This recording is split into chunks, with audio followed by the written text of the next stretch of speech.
अब सवाल यहाँ पर यह बनता है कि हम आखिरकार अपने घर के छत के नीचे बैठकर इत्मीनान से क्यों उठें, क्यों आवाज़ उठाएं यहाँ के किसानों के लिए, किसानों के मुद्दे से हमारा क्या ताल्लुक। ये सवाल के कई जवाब हैं।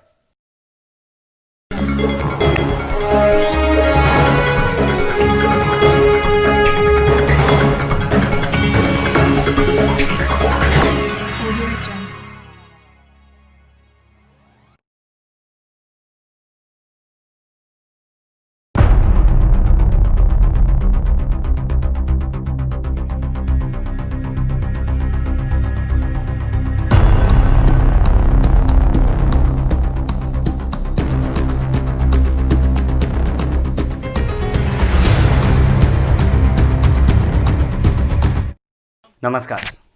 आज देश के विभिन्न कोनों से किसान राजधानी दिल्ली में इकट्ठा हो रहे हैं और अपने हक की लड़ाई लड़ रहे हैं।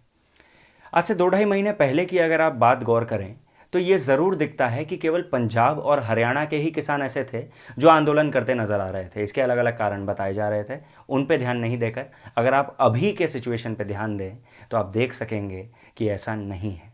आज गुजरात से, मध्य प्रदेश से, उत्तर प्रदेश से, कर्नाटका से, राजस्थान से, देश के अलग अलग कोनों से किसान इकट्ठा हो रहे हैं और आंदोलन कर रहे हैं। जब बिल्स आए उसके बाद एक समय तक आंदोलन ज़रूर निखर कर आया, लोगों ने देखा, विरोध प्रदर्शन देखे, लेकिन उसके बाद ऐसा लगा जैसे मामला बिल्कुल डिफ्यूज सा हो गया, ठप सा पड़ गया।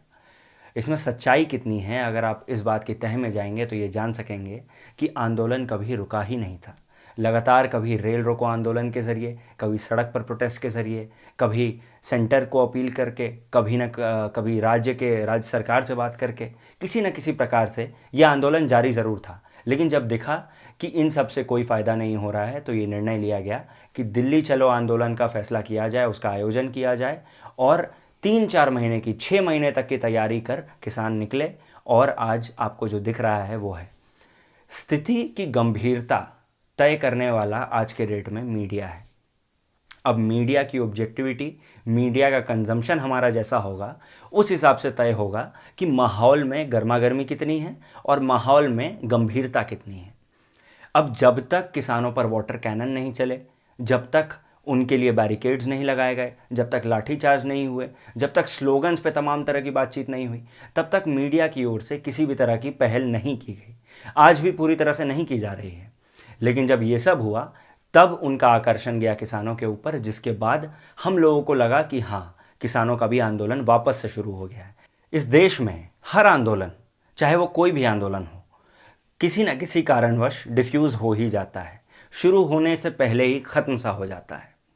ऐसा इसलिए है क्योंकि चाहे आप देख लीजिए सीए एनआरसी का मामला हो, चाहे वो झारखंड में टीचर्स का मामला हो, पुलिस कर्मियों का मामला हो, केवल वही लोग मुख्य रूप से आपको सड़कों पर उतरते नजर आएंगे, वही लोग आवाज़ उठाते नजर आएंगे जिनका उस मसले से सीधा सीधा कोई ताल्लुक है या फिर उस मसले से उन पर सीधा सीधा प्रभाव पड़ता है।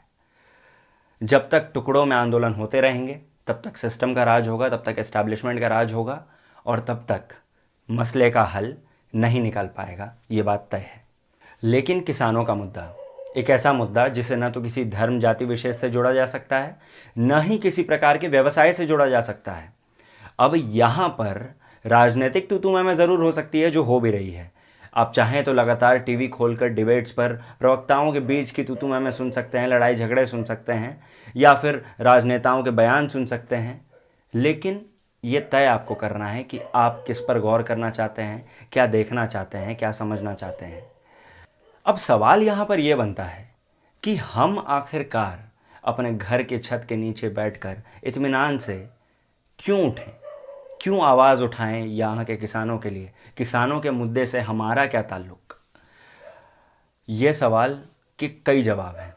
सबसे पहला तो ये, एक साथी ने बहुत खूब कहा था कि जो हमारा परिवार है उसमें अगर आप देखेंगे तो कहीं ना कहीं आपको कोई ना कोई सदस्य दिखेगा जो गांव में बैठा खेतीबाड़ी कर रहा होगा। अगर ऐसा नहीं भी हो तो अगर आप अपने पूर्वजों के बारे में थोड़ी बहुत पड़ताल करें तो ये जान सकेंगे कि कहीं ना कहीं कोई ना कोई पूर्वज किसान रहा होगा। तो इस प्रकार से अगर देखें आप तो ये पता चलता है कि हम सब किसानों की ही संतान हैं। चलिए मान लेते हैं कि आप इस पर अग्री नहीं करते, इसके अलावा भी अगर आप देखने की कोशिश करें तो आखिरकार आलू प्याज तो सभी घरों में आते हैं, टमाटर हर घर में चलता है, तेल मसाले हर घर में आते हैं। आखिरकार इन सब को उगाने वाला कौन है? इन सब की मैन्युफैक्चरिंग किसके द्वारा की जा रही है? ये सब आता कहाँ से?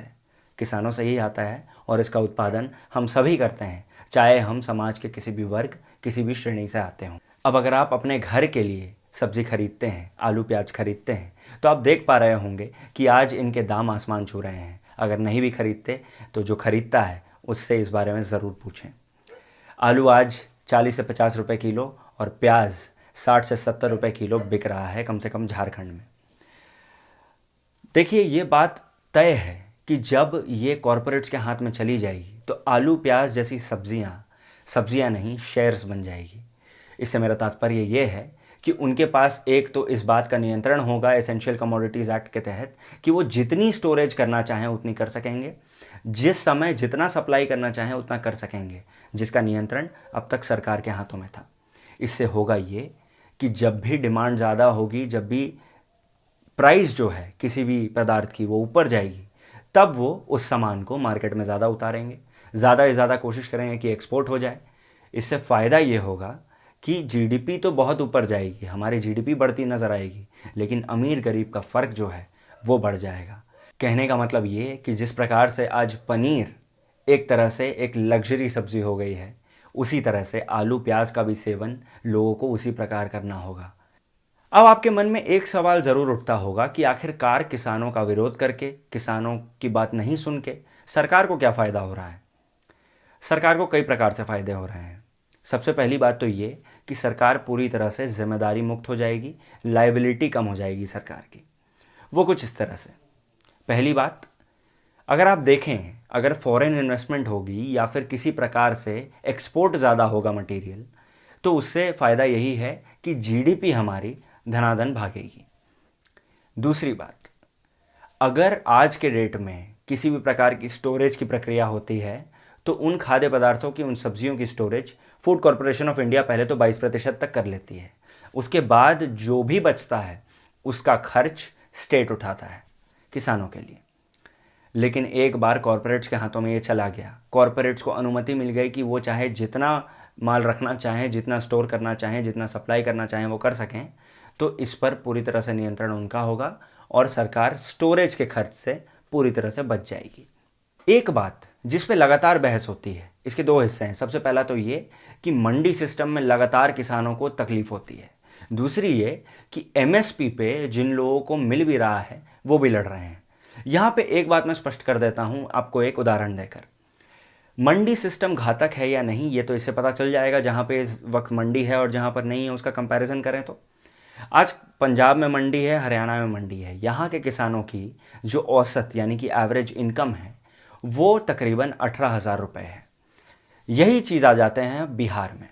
बिहार एक ऐसा स्टेट है जहाँ पर फ़िलहाल मंडी नहीं है। यहाँ के किसानों की औसत इनकम 3,000 से 3,500 रुपये है। इससे आप फ़र्क समझ पा रहे होंगे, तकरीबन 6 गुना का डिफरेंस है। तो ये है मंडियों और एमएसपी की कहानी। किसानों की जो एक मुख्य डिमांड है वो ये है कि एमएसपी यानी कि मिनिमम सपोर्ट प्राइस की गारंटी ली जाए। कहने का तात्पर्य ये कि जब कॉरपोरेट्स उनसे ये सामान खरीदेंगे या उनसे जो सब्जियां हैं वो खरीदेंगे तो उन्हें एक मिनिमम प्राइस, जो बेस प्राइस है, वो देना ही पड़े। एक ऐसा प्राइस जो किसान के हित में हो। लेकिन इस बात पर सेंटर की किसी भी प्रकार की कोई प्रतिक्रिया नहीं है। कहना आसान है कि लोगों को भड़काया जा रहा है, कहना आसान है कि ये पूरी तरह से जो है विपक्ष की साजिश है, आसान है सत्ता पक्ष का समर्थन करना। मुश्किल क्या है? मुश्किल है पढ़ना, समझना, सुनना और इस केस में देखना कि फार्म बिल्स वाकई में आखिरकार क्या कहती हैं।